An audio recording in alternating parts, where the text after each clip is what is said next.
of the issues that connect the arts and social justice and education together. So I am glad there is open translation, and I look forward to your questions as we work through it. I wanted to congratulate the organizing committee, especially Dr. Chavez and Sandra and Ale, because they were just unbelievable in helping me to get organized and get all the pieces of paperwork necessary and all my travel organization done. I came from Kenya, from East Africa, on Friday, spent a couple of days in Canada, and then came down here on a long, disjointed series of flights last night. So thank you.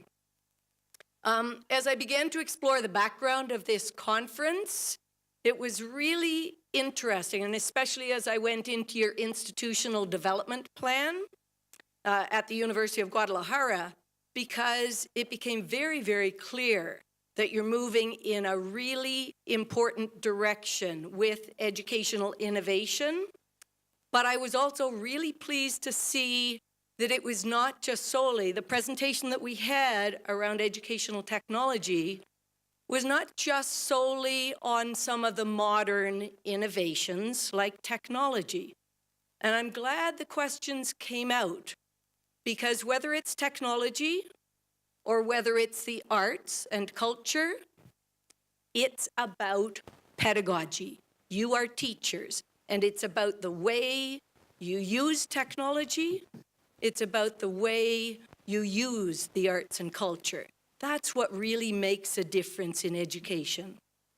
And language and culture as we get into it. I was also really thrilled to see the interdisciplinary nature of the conference, because for someone who works in decolonial theory, the silos in education that are set up in higher education and all the way down, secondary and primary, are colonial structures. In most societies, education was not in silos. It was a holistic, integrated, rich, and as the students shared with you, engaging, thought-provoking, interesting, and that's what we need to continue. And I'm so glad this conference is really good around thinking about innovations. And I would urge you, as I present the model that I have been working on, to think about possibilities, about constraints, about challenges, of if you could see a place for it in your own pedagogy, in your own courses, in your own programs, across the institution. So just keep an open mind and think, and I look forward to the questions and the dialogue as we get into it. And most important, in keeping with decolonial practices, it's really important to remind us we are meeting on Indigenous lands. We are meeting on the lands of the people who came before the colonists and who had their own very rich ways of learning, communicating, engaging. And when the colonists came, myself, I include myself, I never ever separate myself. But when the colonists came, most of those creative, critical, engaging ways of expressing and engaging were shut down, or were told they were not educative, or were not civilized, or were not rich and thought-provoking. So again, I would urge and encourage us all to continue to think about, and we've only learned the structures that we have been educated in. So to continue to think about possibilities, about innovations. And the specific focus of my presentation then will look at a model, both a theoretical and the principles of a model, and mostly from a theoretical principle point today. But tomorrow, I'm running a workshop with a smaller group, I think, that will be more applied. How do we actually take this model and use it in courses, in programs, across the university? What are some possibilities? And again, it connects directly to that institutional development plan, because you talk about the goals of the plan of creating responsible and empowered global citizens. So I want you to be thinking again as we go through it about the possibilities. Mexico has a huge history of critical, creative, culturally relevant education of artists, of singers, of poets, of dramatic cultural producers. I don't like to call them, and you'll see in a minute, I don't like to call them artists. And you'll see this as we get into it and why. So let me look at this one, it'll be easier than me turning. So I've done a brief introduction. I want to talk a little bit about discourse, arts and culture. I want to situate myself, because in any of the work you do, and as your students will often call you out on, you need to situate yourself. What is your background? What do you bring into your understanding of the world at this point? I'll do a little bit on the theory and the analytic framework that I used. Little background on where I did my initial work and where I continue to work, but my work now is much more global. And then the specific focus of the model, and I'll introduce the principles of the model, and then some implications for pedagogy and policy within your departments and possibly across the university. So in terms of the arts and culture, when I started doing my work, no one on my committee, when I started my doctoral research years ago, no one on my committee challenged me in using the arts as a discourse, even though my work was a comparative international study between the Maasai in Kenya, East Africa, and Ontario, Canada. And it wasn't until I got into the work and I started doing my own thinking as well. One of my committee members said I should not be using the arts at all. And I decided I needed to use two discourses. So I constantly call it the arts and cultural praxis. I keep the arts in there as a discourse because the arts is a colonial name. It was never called the arts in any culture before the colonists. And colonists and colonialism and imperialism continues. But it was culture and cultural ways of knowing and being and expressing. So I purposely always use both words now. So for the reason of challenging the dominant notions of the arts, and in our school systems, primary, secondary, and tertiary, we still often use the arts, and they're often siloed into singing, drama, different performance words that are English words. And often again, the arts was a really fluid, collaborative, cross-intersecting, creative process. And under Mignolo's theory, those of you who study decolonial theory, he talks about the necessity of delinking from what we know. But again, it's all most of us have ever known. That's what it's been called. And we never question it. But thinking, releasing yourself to delink and to think about it differently. So the way I describe cultural praxis is the broader conception. So symbolically creative ways of knowing, expressing, and engaging. Because symbolism is used in every culture, whether it's through metaphors or it's through pictures or it's carving or it's in costume. So, but every one of those is very important. In Maasai, the beads I wear, the colors in the beads are all very important and they're very symbolic. So for myself, and this is how I've come to some of my understanding and continue to come to my understanding. I'm a parent of 5 now young adults. But again, as the young people up here spoke, very different learning styles, very different ways of learning, of expressing, of engaging, of communicating. So I had to observe that and see that and the possibilities and also the challenges in the school systems at every level. as a teacher and a scholar. So I was a secondary teacher for 21 years, then I was a secondary administrator, and then went on to do the PhD. So then I took what I knew in the field into the theoretical piece, and then once I started my research, constantly, and this is what we should all be doing regularly, is connecting the theory and praxis back and forth, having a dialogue back and forth. And while I was an administrator, and this is what sort of led me into the PhD, the start of the research, my background was in physical and health education. But my brother and my sister were great artists, one in music, one in visual arts. Again, it could be cultural producers.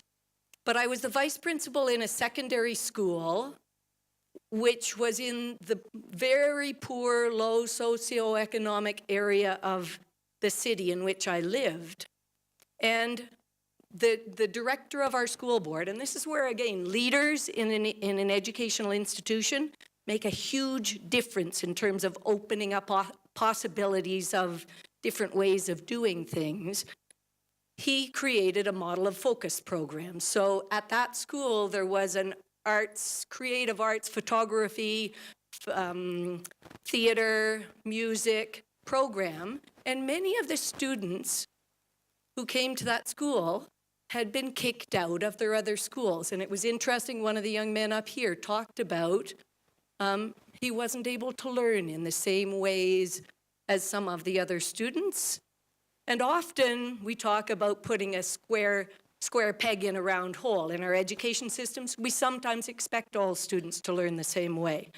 And if you can provide other opportunities, other ways of expressing and engaging, it opens up opportunities for students, learners of all ages, to engage and to express understandings. And sometimes, as some of the young people again here said, creatively and critically.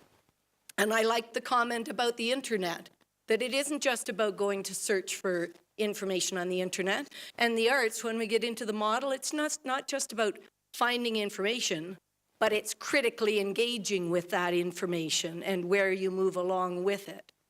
And then with my work in Kenya, I describe myself as the 3 W's, a white Western woman. Because for me, the assumptions and the positionality around each of those 3 things is very, very important. And I need to think about that in terms of how was I educated? Why did I think the way I did going into it? And why do I continue to think what's going on in there? And also about positions of privilege and power. So those kinds of things we need to constantly think about as teachers, as researchers. And I taught Joe Kinchelo's work, those of you who have ever studied Joe Kinchelo's work on critical ontological awareness, is being aware of other ways of knowing and being. And often, and it's as I just came out of 5 weeks of living in the Maasai area in southern Kenya, where there's no electricity, there is no running water, it's very severe drought conditions right now. But the way of living is very, very different from what I come back to 2 days later. And it really makes me think again, reflect. So I use what's called a 2-pronged theoretical framework. Critical democracy, which basically is, again, it should be linked to the individual's lived experience. The work of Paulo Freire and Joe Kinchelo, Henry Giroux, Peter McLaren, and also decolonial theory, which looks at the root cause of colonialism and the need to de-link and think of different ways that the world could be, that teaching could be, that relationships could be. And I add in something that I had to develop because I was looking at using the arts and culture for democratizing and decolonizing education. And democracy is a very highly contested term. There are lots of people who love it, there are lots of people who hate it, and there are lots of issues around it. So I had to develop a model, a narrative of democracy that fit with what I was thinking the arts and culture could possibly do for education, and you'll see when the model comes up. So experience and social interaction. It has to be done in a social situation. It's not just a piece of art and it's posted on a wall. Action for freedom and social transformation, and that's the social justice piece. The arts, the drama, the music, the poetry, whatever you are creating, and every one of your subject areas deals with issues of social justice. So what the students are doing with the content of your subject areas, you can release them to some degrees, and we'll talk about the challenges of freedom and work towards social transformation. And that fits with the goals of your institutional development plan. An acceptance of the non-neutrality of the political and an understanding of the need for agonistic struggle. And that comes from the work of Chantal Mouffe, that it isn't, this type of work is not devoid of challenge and conflict, and that should be happening in your classes. That's part of a robust democracy, is when people engage from different perspectives around different issues. An ethic of a globality of humanity, and that especially when the work, I'm sorry I missed the pieces yesterday, but when you're doing work around sustainability, we have to think of ourselves in terms of global humanity, because we are all implicated in where we go from here.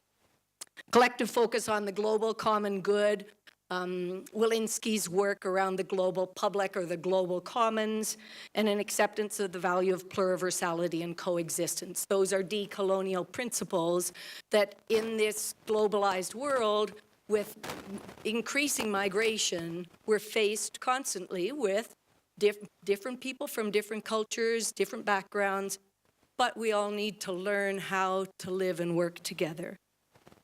So the model itself basically looked at how can you take the arts and cultural praxis. I just gave a few examples around the outside. What's most important is the column in the middle, which you probably can't see from the back, but it's around pedagogy. It's saying the use of critical pedagogical approaches and decolonial pedagogical approaches. So it's not, again, just the arts or any other instructional strategy. It's around the pedagogical approaches you use with them. But if you can do this, and as we go through the principles, within the school and community, or within the institution and the community, the university and the greater public around you, I'm saying it can help to move towards the goals of public education in a robust global democracy. So the creation of citizens who are critical, creative, actively engaged with skills, knowledge, and attitudes. So that's basically where we want the model to be going, and what I want you to be thinking in the back of your head about your own subject areas or your own disciplinary areas. So my work, I'm very quickly, so you understand, because on the way over we were talking about context. Context is very, very important when you're doing comparative international work, when you're doing any kind of comparative work. But when I was doing this work, I was in Kenya, living in the Maasai area of southern Kenya. So the Maasai have been there for hundreds of years with a very rich tradition of culture and a lot of orality, a lot of dancing, a lot of something they call mashairi, which is sort of a combination of what we would call nowadays almost spoken word, where it's drama and poetry combined. There was both a day school and there was a boarding school. But what was very, very important was within the schools, the teachers were still trying to promote the use of their cultural expressions, their cultural art forms, their cultural production. And so the reason I chose the two schools, and this is where I would like you to think about the university itself here, what models you could create, because what has happened in Kenya, they have a model. It is the largest school-based festival. There's one for music, the Kenya Music Festival. There's also one for drama, the Kenya Drama Festival. Possibly you could have an institution-wide festival, where in Kenya there are 42 different ethnic tribes. So you have multiple ethnicities all working around creating, writing pieces in their own language, in their own cultural ways of expressing. And they can write either, I call it bottom up and top down. So they can write it from the local level around issues that are happening. And for the Maasai, it's a polygamous, patriarchal, very traditional pastoral nomadic community where there are still issues of early marriage, FGM, female genital mutilation or cutting, early pregnancy. For the boys, things like Moranism, where they leave school early to become the warriors in their culture. So there are issues that many of them decide to write about. But there's also issues that come down, there's issues that come up from the bottom in terms of drought and climate change. There's also issues that come down from the top. So sometimes the government or some of the international NGOs will put forward themes like peace, gender issues, democracy as they're going into the election. Kenya has a very precarious election period coming up right now. So sometimes the themes will come down from the top. And the students then will create their pieces in their own schools, as they could within your own subject areas or disciplines. And it would be great to see it happening cross-disciplinary around themes that come up. You'll see what happens in the workshop tomorrow. And then they join other groups when they go to the provincial level and the national level. So all of a sudden you bring multiple ethnicities, students who are thinking, in your case, from different disciplines, from different backgrounds, writing about similar issues. And in terms of developing student leadership, student activism around issues, there's nothing like the arts and culture. Parents will come to schools for a math fair or an English night, but when they see their children, or in this case, at a university, their peers come, their faculty comes, the outside communities come, and students are talking about issues in a creative, culturally rich and relevant way that starts a process. So this is the model. And I'll go through it very quickly today and we'll apply it tomorrow. But basically it came out of, I gave the two school areas that I was working in, I gave them a task and I said, if you wanted to address an issue emerging in your community and you wanted to use your own cultural choices, cultural production choices, how would you do it? And as we worked through the model they were describing to me, it was very similar in some ways to the Frarian culture circle. And I see on your, when Sandra sends me her emails, I know Paulo Freire's work must be talked about at least in the institution. But Mariana Suto Manning developed this model she called the Frarian culture circle. So I started with the model, but the most important pieces I added in that were different was the circle at the top goes from action to reflection and back to generating themes so that it keeps the process going. And the 6 principles in the middle are when I talk about pedagogy, that's the pedagogy, the combination of the circle with the principles. To just do a piece of art or a drama where someone gets up at the front and performs a dramatic piece and it's left with no engagement, the circle stops. The learning process stops. The richness of being affected mentally, spiritually, intellectually from what you just saw stops. So it needs to keep going. So very quickly, I'll go through the 6 principles. So experience, and I had, again, this is critical pedagogy. It has to draw from the students' experiences. What have they been experiencing? But I also challenge you to have your students reflect on different pieces that they're seeing or different songs that they're hearing and thinking about whose experience is being reflected and whose is not and why. That's equally as important. Although John Dewey is an American, one of his principles, a 2-part principle, I think is very, very valuable because he talks about the principle of continuity. So everything, the students have experienced something. It's the same as me. When I first started going to the Maasai area, I had experienced a way of being and a way of learning.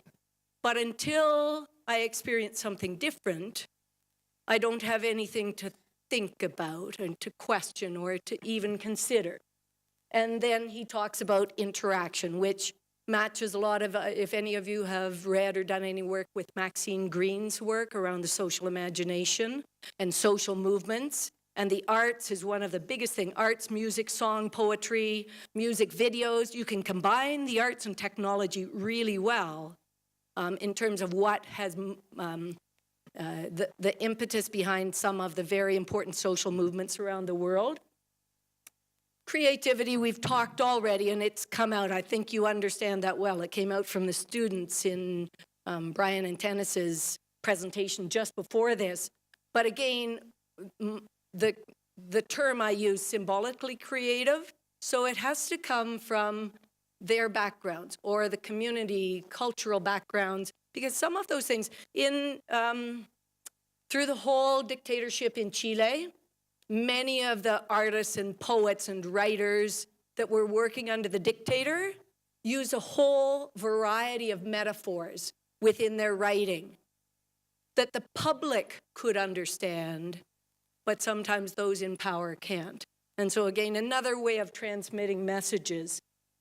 Maxine Green's work about bringing, you need to have a community or a group of people come together for a purpose, and that's when you'll see, those of you that are at the workshop tomorrow, once you start with the problem posing, whatever the problem is, a group comes together, but the imaginative voice or thoughts of the artist is what kind of opens up the box for possibilities.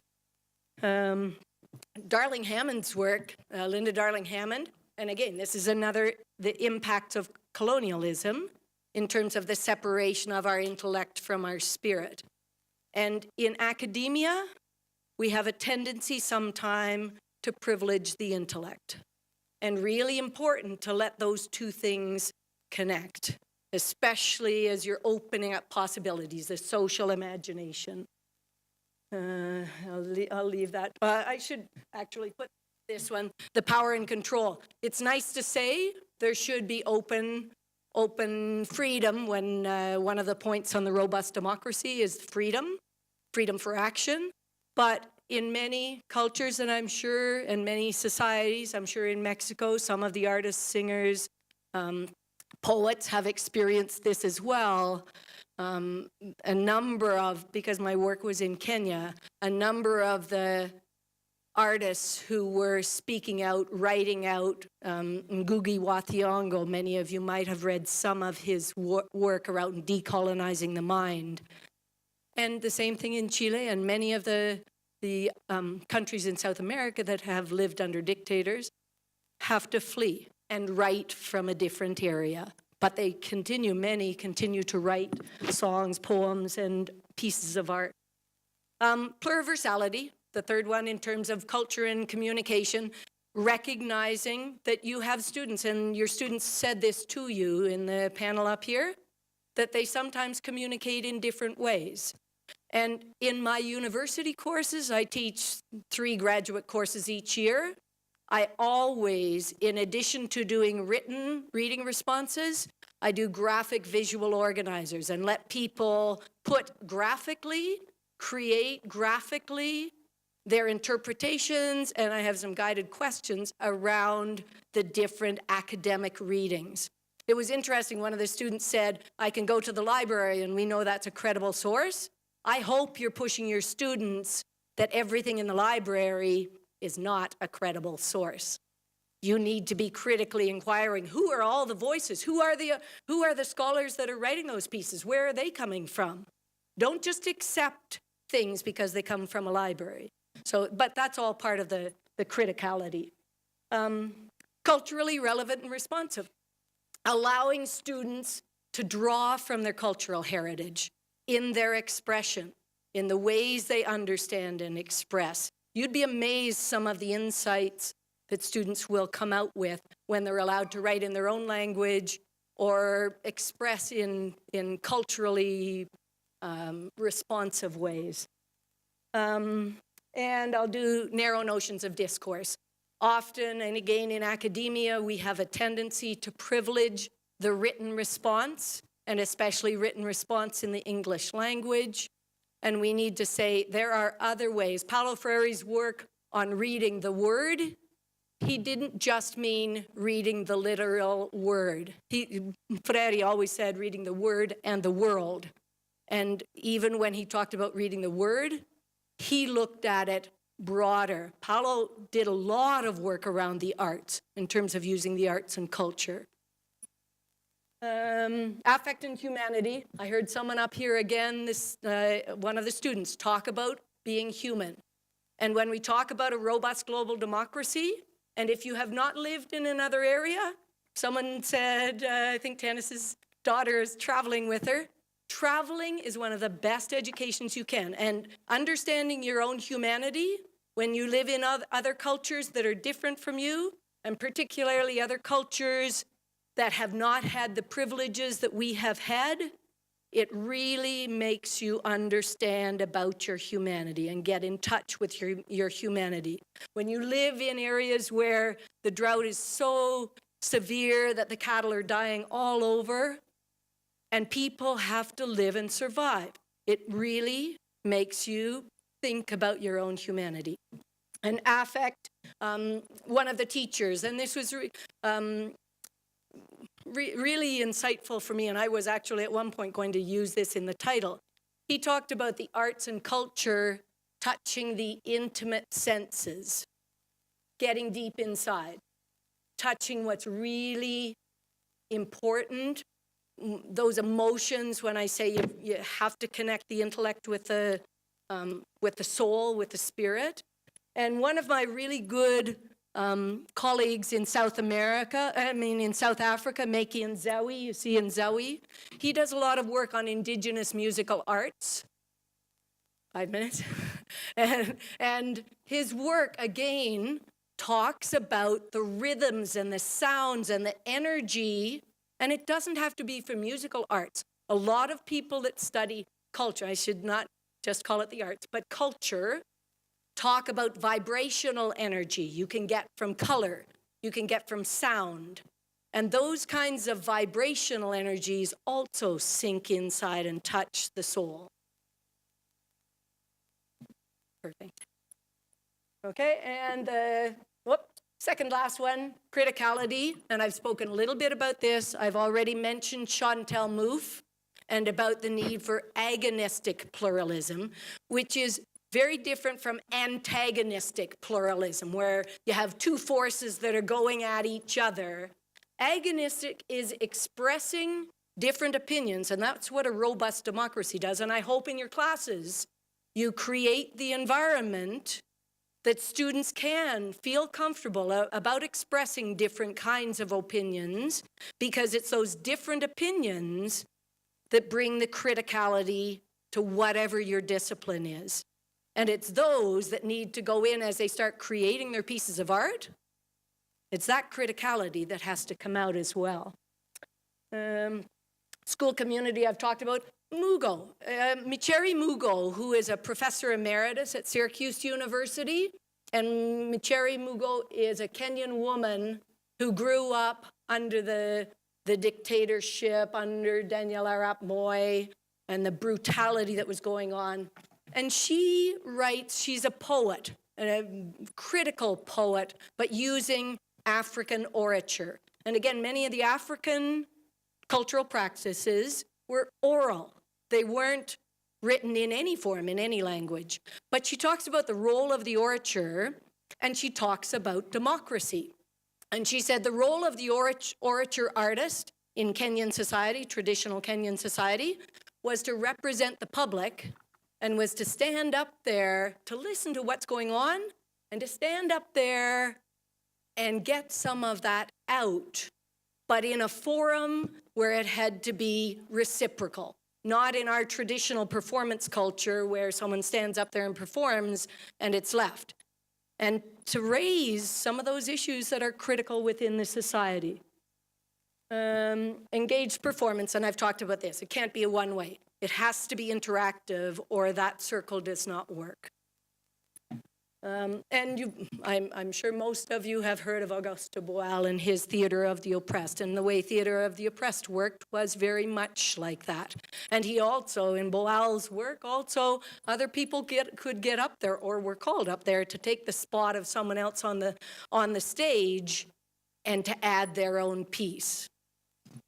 And Norm Denson's work from the US, Norm does a lot of really good work on critical indigenous performance pedagogy, and he calls it a practical progressive politics of performative inquiry, an emancipatory discourse connecting indigenous epistemological and theories of decolonization and the post-colonial with critical pedagogy. And again, that's the merging. That's why I chose two theoretical frames to blend with new ways of reading, writing, and performing culture.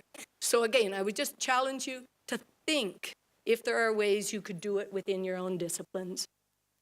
So coming back to the model again, it's about the pedagogy, it's about going around the circle. Tomorrow we will do it, and we'll do it in multidisciplinary teams. So you can see what happens when we cross discipline and go after some of this problem posing and start creating. And possibilities and constraints. Again, nothing is easy with changing anything about policy and pedagogy and the ways that you have done things, the ways that you have taught, the structures that are in place within institutions. And I've just put a couple of the possibilities and challenges, but if you don't identify the challenges, you also can't move through them. So supporting policies in Kenya, and this is an example, and I don't know what happens at University of Guadalajara, you would have to start to unpack some of this yourself, but assessment policies.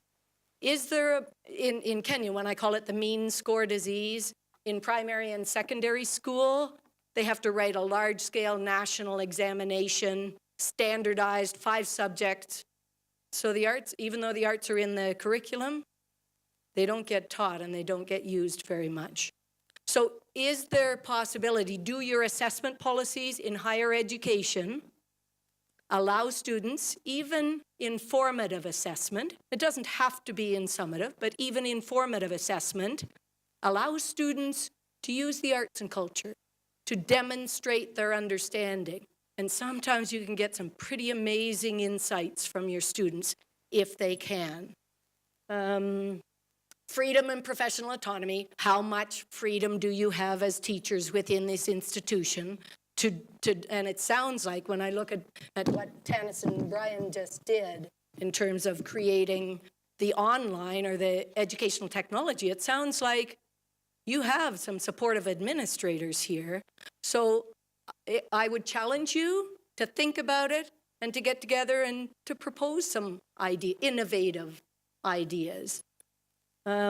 Ethical challenges always within a classroom, even, and this again you have to realize at all times, even if you create Paulo Freire's model of teacher and student as being fairly even on the same platform, dialogue going both ways. One of the students talked about one-way dialogue going both ways.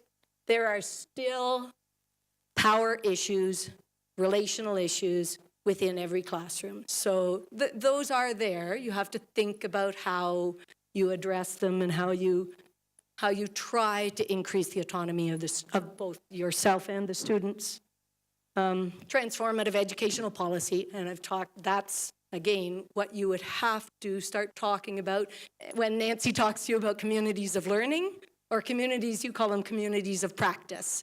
I do work at the University of Malta. We've been going 7 years with professors, multidisciplinary, and it's called continuous professional development. And everything is cross-disciplinary, and they come up with policies together to take to the administration.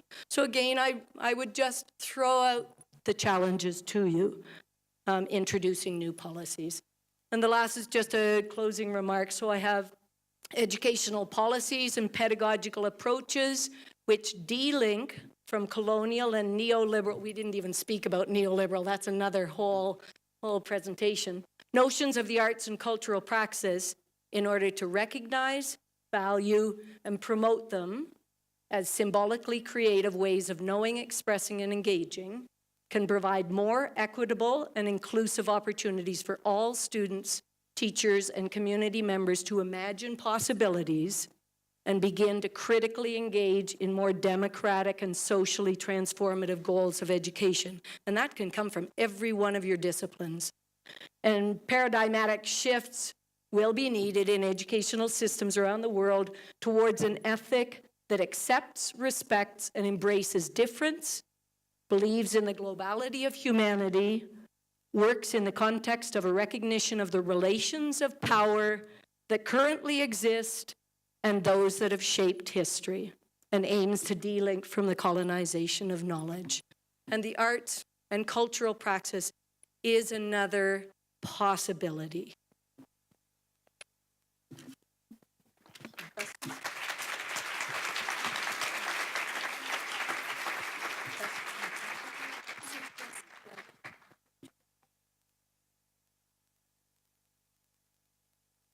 So, some questions?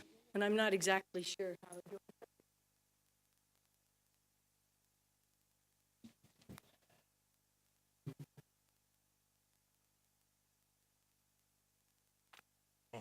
Buenas tardes, mi nombre es Jorge Alfredo Franco.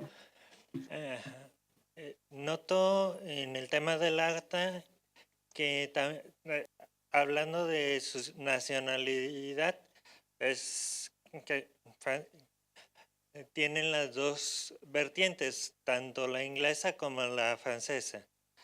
Y en Kenia también hay, por el tiempo de la colonia, no sé si ya hizo estudios.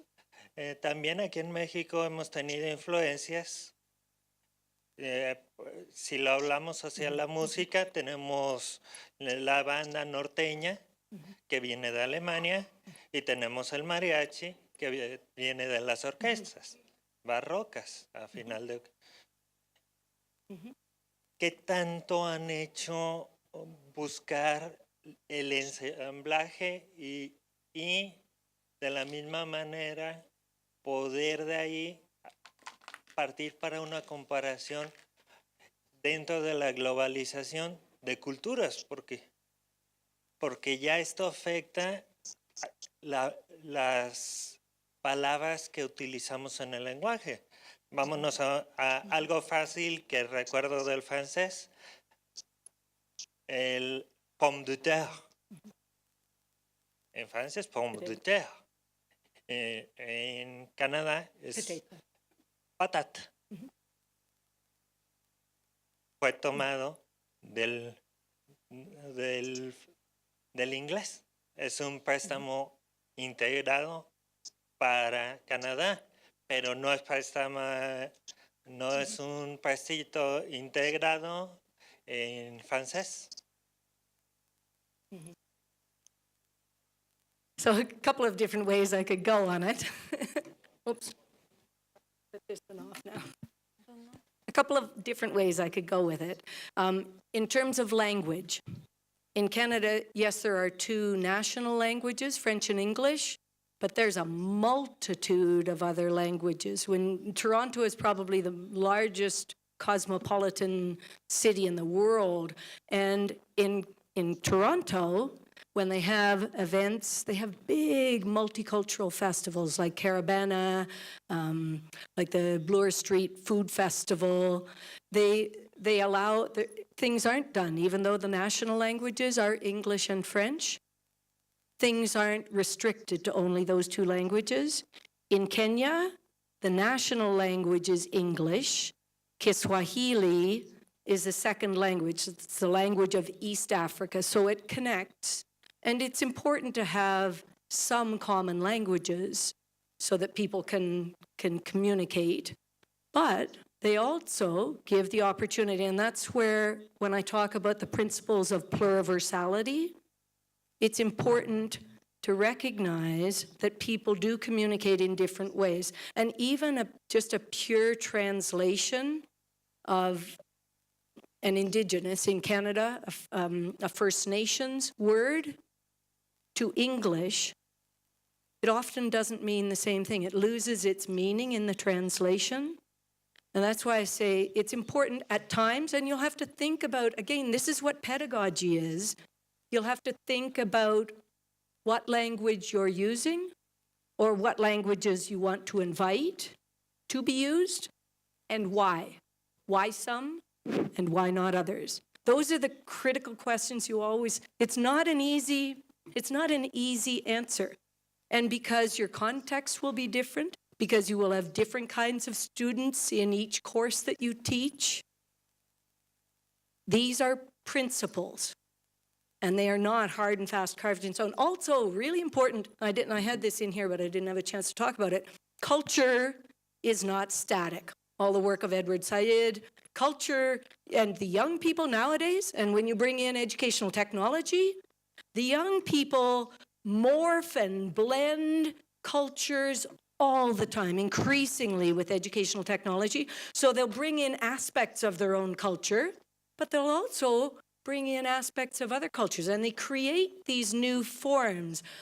In Kenya, one is called Bongo Flava, which is a combination of multiple ethnicities, and it's really neat. And they also learn something when they start to bring in different languages, and again, that opens up the creativity. But it isn't just creativity. Those other pieces, and criticality is very important. Engaged performance, every one of them, affect and humanity, every one of those 6 are important. It's not easy to put them all together. Thank you. ¿Entendido? Buenos días. Well, if you want, I can speak in English. Speak in whatever language is comfortable. Gracias. Whichever way you can express yourself the best. Thank you. Al igual que usted, he tenido la oportunidad de hacer investigaciones fuera de mi país y tienen que ver justamente con el arte, la educación y las mujeres. Sin embargo, en mi condición de profesora investigadora de aquí de la Universidad de Guadalajara, me ha sido difícil insertar estos 3 términos en la academia y en la vida práctica de mis estudiantes. No con los estudiantes como una manera de recibir esta clase o estos conocimientos, sino en la manera práctica de que la comunidad intente vincular estos conceptos. Este contexto lo hago por lo siguiente. Quisiera que me contestara en tu condición de profesora investigadora de un país, de un primer mundo, perdón. ¿Qué te llevó a investigar otras culturas y cómo ha sido recibido justamente este conocimiento? Porque normalmente a mí me dicen, ¿a qué te vas a estudiar otras culturas si tienes tanto que estudiar en México? Gracias. So not so much to study here in Mexico, but so much to study in Canada. Like, why would I go somewhere else? And it wasn't go somewhere else and study. It was a comparative international study. So I was comparing. I only presented the Kenyan piece, I was looking at how primary teachers in Kenya, in these Maasai communities, and how primary teachers in Ontario, Canada, both use the arts and culture. So it was looking at similarities, differences.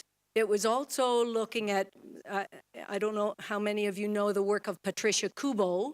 Patricia Kubo talks about cross-fertilization. What can you learn from different cultures? What can you learn from difference? And being cognizant of what I said on the very last slide, the histories of power. But what I learned from the Maasai,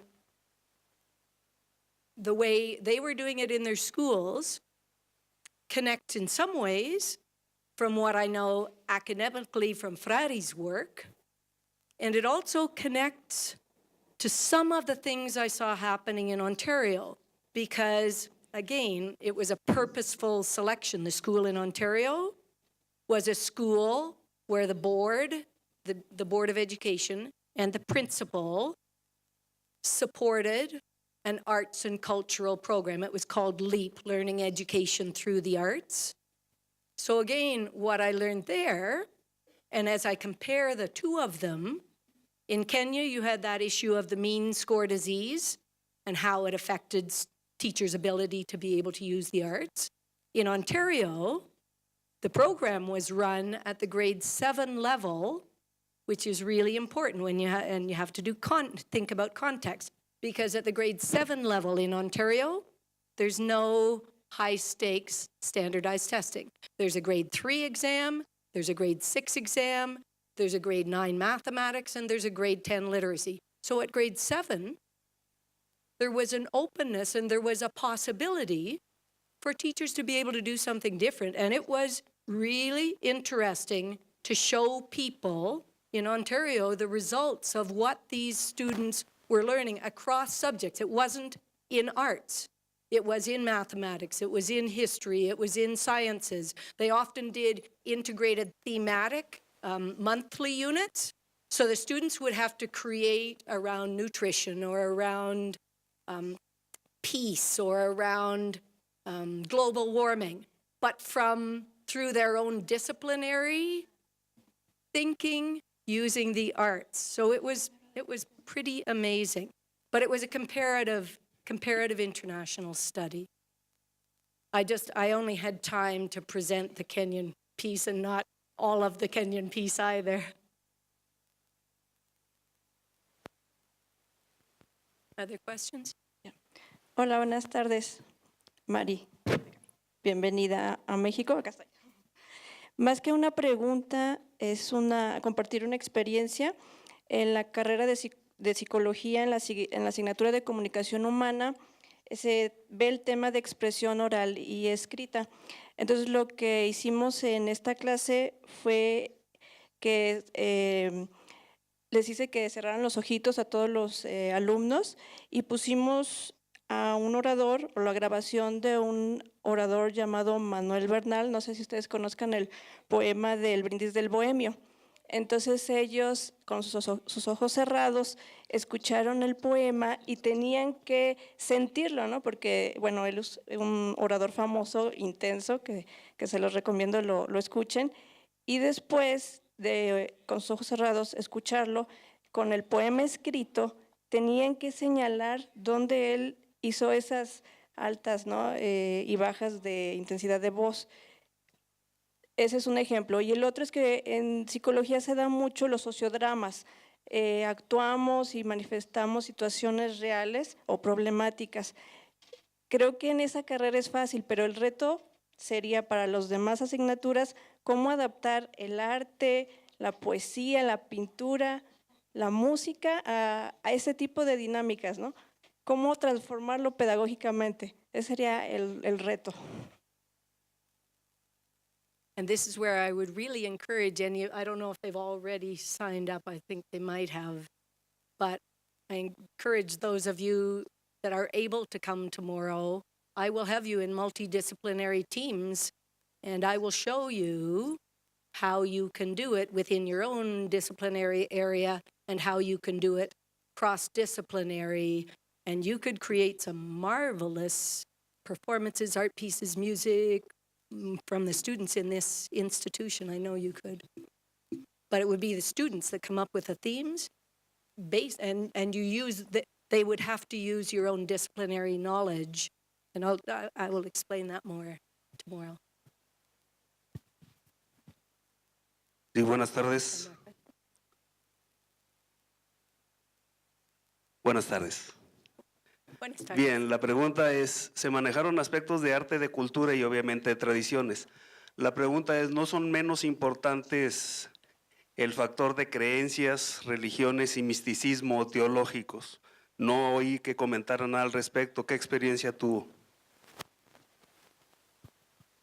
Definitely. And again, that's the difference when you do comparative international work, the Kenyan culture, the Kenyan spirit, the spirituality, which, you know, a lot of people were telling me the impact of the church on the Maasai way of thinking.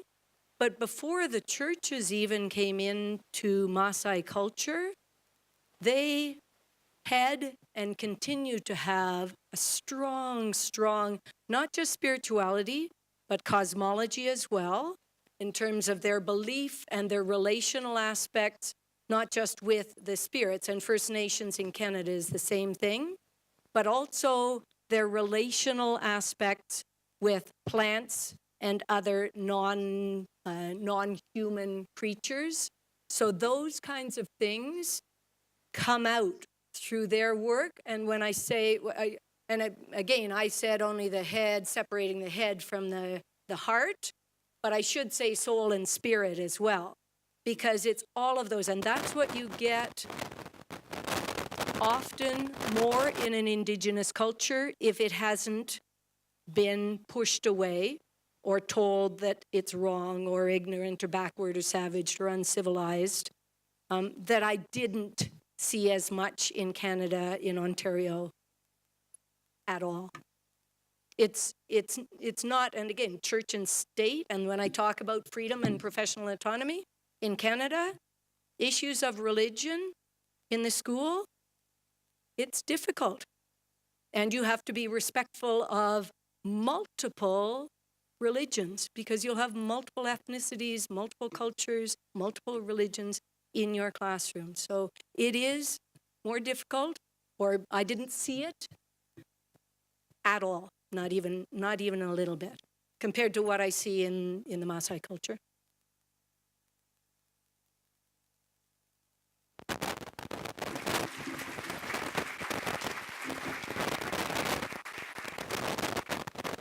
Gracias, doctora, por su valiosa participación.